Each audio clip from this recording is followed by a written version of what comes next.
With the new school year just around the corner, Canadian parents say they are stressed out over back-to-school shopping and have been looking for ways to avoid breaking the bank. Here to walk us through some strategies is JP Nyereka from MoneyWise Workplaces. Good morning to you, JP. Good morning there, Rosie. It's great to have you on. Listen, we know that parents are feeling pretty stressed out. Many parents are feeling stressed out about the financial burden back-to-school shopping does bring on. In fact, a survey showed about 47% of those parents were feeling that stress. So how significant is the back-to-school shopping for the parents? And let's talk about the stresses that they do feel. Yeah, so thank you so much for bringing that up. And I know we're on the other side of the summer, so things are getting a little bit cooler. But there's excitement in the air as our young ones are returning to school. Now, this can bring stresses, like you mentioned. 47% of parents report that they are financially stressed about doing some shopping, and that's significant for Canada because it's about 34% of the whole country. Now, as we all know, the past 3 years, inflation has been through the roof. So they are well aware that the cost of even what they got before is going to cost more. So we are seeing parents anticipate going into debt to deal with this back-to-school shopping. That's what you're seeing, right? That's how parents are approaching the back-to-school year in terms of shopping compared to previous years. They're looking at facing the fact that they'll probably have to go into debt. Is that what you're seeing? Exactly. So parents are anticipating that they will have to spend a little bit more, specifically 35% more, to get even the same things that they were able to get for their children in 2023.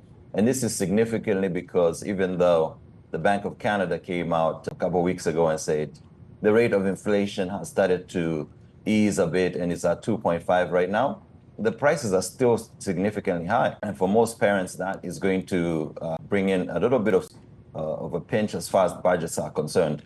So they're looking at buying the same things, but for a lot more money, about 200 more, and getting the same exact stationery, backpacks, and electronics that they got there last time. JP, so, Go ahead. Sorry about that, JP. Let's talk about strategies. What are you seeing? What kind of strategies do parents need to use to deal with these rising costs? So thank you so much for the question. You're seeing a couple of different strategies. Some people started early and are spreading it across a few paychecks.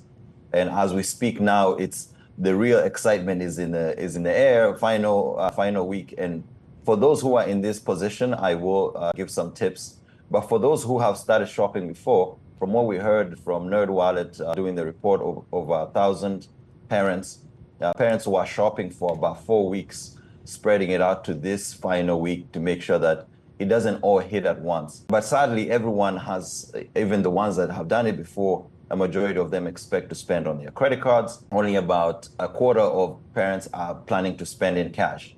So this means that even though the kids return to school and they continue seeing their friends, you might have a bill at the very end of this whole experience that you should deal with. And we'll talk about that a bit later.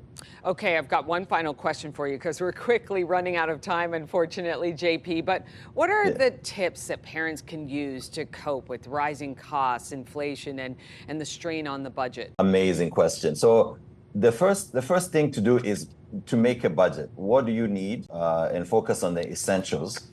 And the second is to assess what's already there and be able to go and sell some of that stuff to generate some income. Places like Once Upon a Child will help with that. And the third would be look for deals, flyers, and coupons and things that reduce the prices.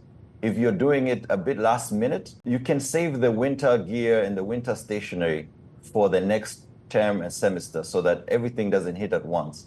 And if you are going into debt to finance the back-to-school shopping, please have a repayment plan ready because those credit card interest rates will start to bite at some point. Oh, we really appreciate you coming on, JP Nyereka from MoneyWise Workplaces, with some great information and great tips as well, dealing with the rising cost of everything. Thank you very much, JP. Appreciate you. Thank you.